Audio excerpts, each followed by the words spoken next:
The market opens in 4 minutes. You have been at your desk since 5:47 a.m.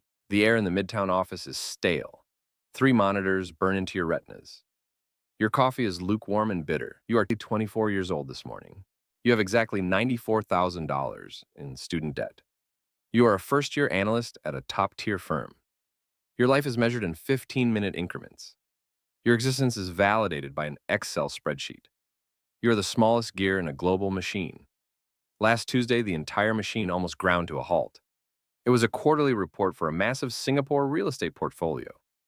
You were deep into a leveraged buyout valuation. One single cell in the model was incorrect. The error was exactly 0.01%. In the real world, that is nothing. In this room, it is a $10 million discrepancy. You found it at midnight. You spent the next 4 hours recalculating every single debt covenant. Your hands were shaking on the keyboard. Nobody came to help you. Nobody even knew you were still in the building. By sunrise, the numbers were perfect again. You sent the file and waited. Your managing director did not say thank you. He just forwarded it to the family. That is the definition of being the grunt. You are the invisible foundation of a $10 billion legacy. This fortune rests entirely on your attention to detail. If you blink, the numbers shift. If you sleep, the family's wealth erodes. You do not actually build anything tangible. You protect the mathematical purity of the capital. You are a filter for the chaos of the markets.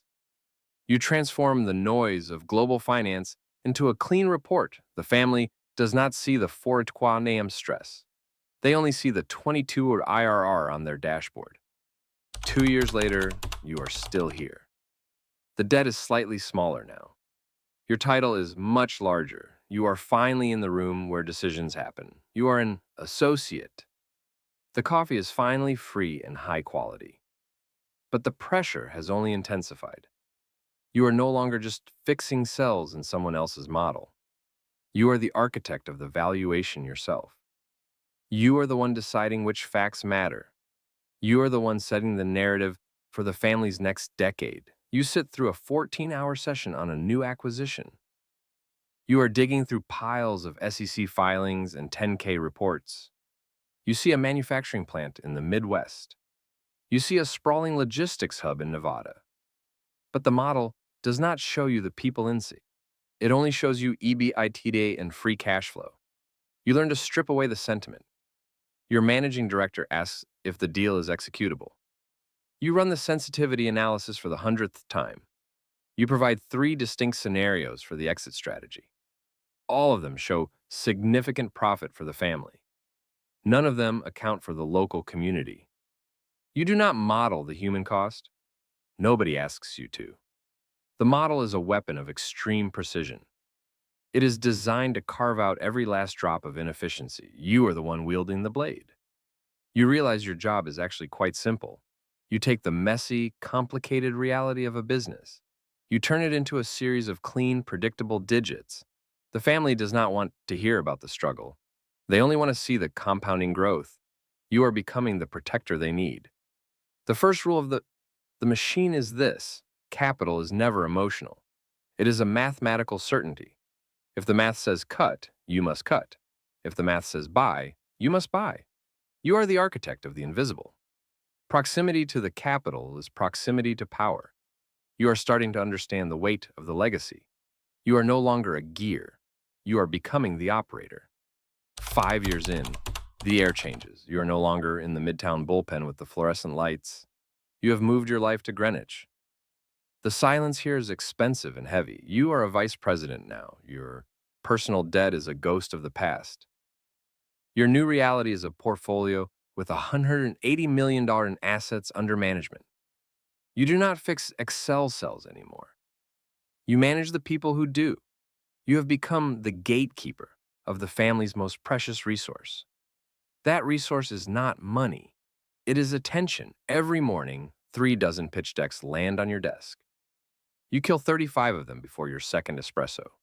You do not look for potential growth. You look for reasons to say no. There is a mezzanine deal on your desk today. It is a distressed debt play involving logistics hubs in Chicago. The numbers are undeniable and cold.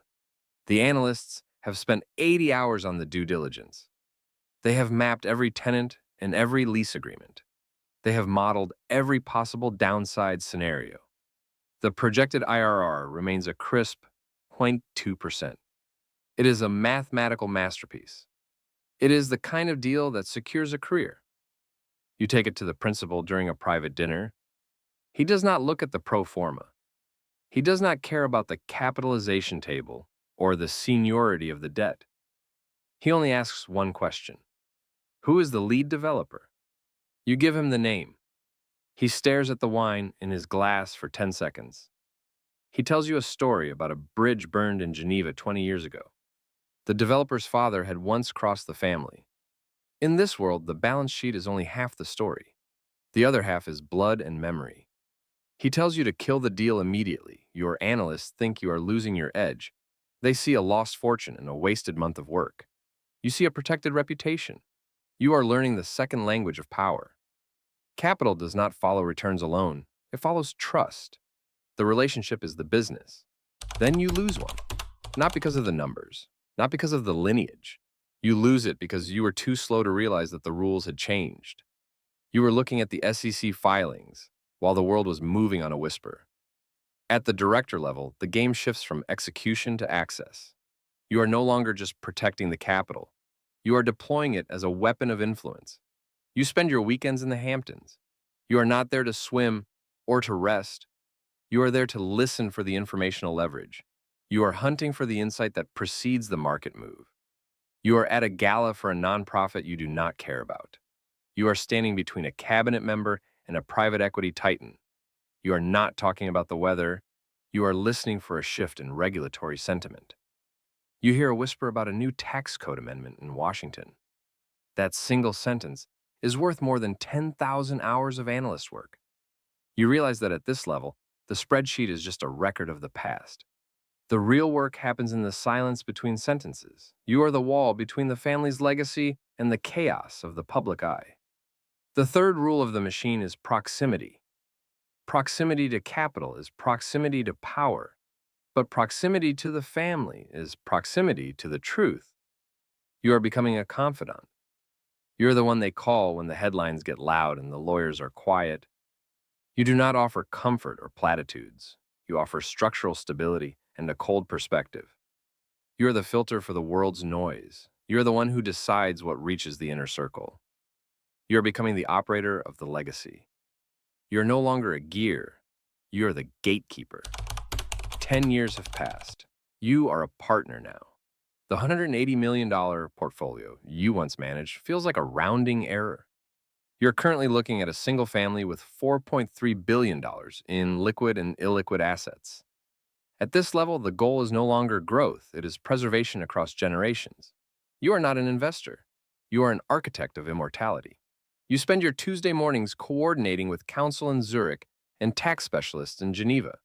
You are building a fortress of legal entities. You are designing a maze of 72 shell companies. Each layer is meant to confuse the curious. Each entity is a shield against the public eye. You have reached the level where your office is a sovereign state without a flag. You utilize dynastic trusts. You move the legal seat of the fortune to South Dakota.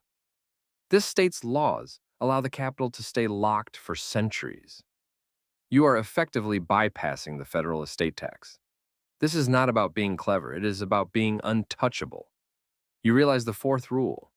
The law is a service you buy. You hire lobbyists in Washington, D.C. to monitor specific clauses in the tax code. You are not just reacting to the news. You are shaping the environment in which the family lives. You are creating a private economy for one bloodline. You manage their private aviation. You manage their security details. You manage their political donations. Everything is integrated. Everything is seamless. The family no longer interacts with the world directly. They interact with the structures you built. At the principal level, the separation is complete. You are one of 3 people who know the true net worth. The outside world sees a quiet family with a foundation. You see a $4.3 billion engine designed for one purpose. That purpose is the total control of time. You're the one who ensures the heirs never have to work. You're the one who ensures the name remains on the buildings. You are the architect of the invisible legacy.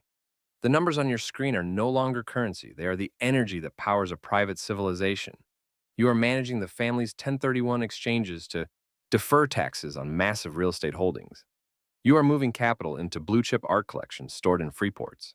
These assets do not exist in any public ledger. They are the ghost assets of the ultra-wealthy. The fifth rule is absolute.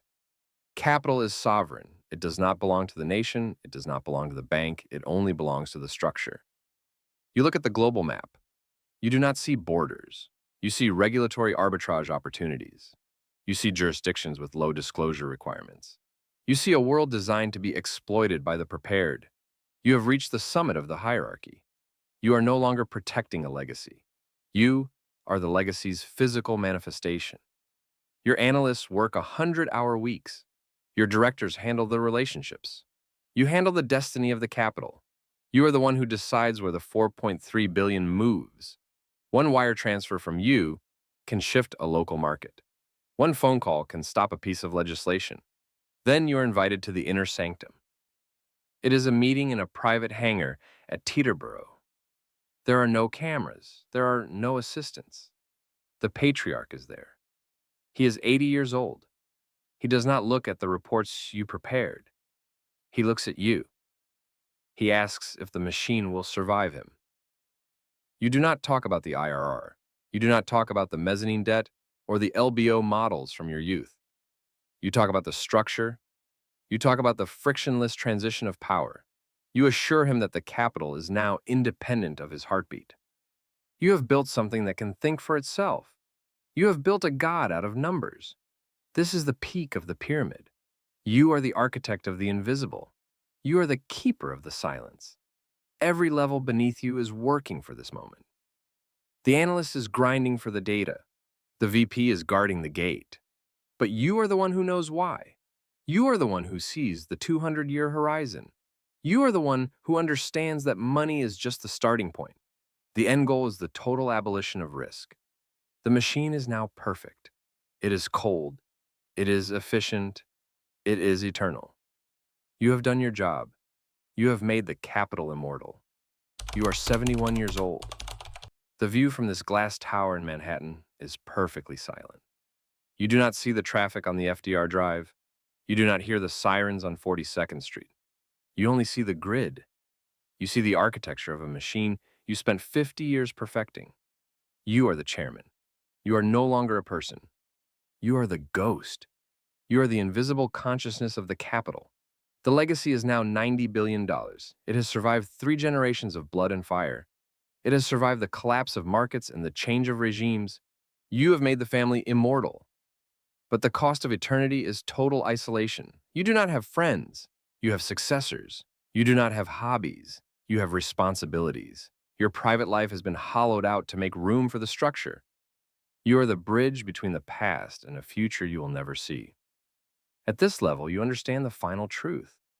Power is not found in the capital. It is not found in the ballot box. Real power is the ability to be forgotten. It is the ability to move mountains without leaving a fingerprint. You sit in this room and watch the world spin. People believe the news. They believe the headlines. You know the headlines are just the friction of the machine. You are the one who keeps the gears oiled with silence. You are the architect of the status quo. The 7th rule is the most brutal. The machine does not serve the family. The family serves the machine. You are merely the current biological interface for the capital. You have spent your life protecting a ghost. Now, you are becoming one yourself. You look at your hands. They are old and thin, but the wire transfers they authorize are eternal. You have built something that no longer requires your heartbeat. The legacy is self-sustaining. It is a sovereign entity. It is a god made of numbers. You watch a young analyst in the building across the street. He is 23, he is staring at 3 monitors, he is drinking lukewarm coffee. He thinks he is building a career. You know he is just providing the fuel. You were him 50 years ago. He will be you 50 years from now. The faces change, the debt changes. But the machine never stops. It only grows colder, it only grows larger. You are the ghost of the machine, and the machine is finally satisfied.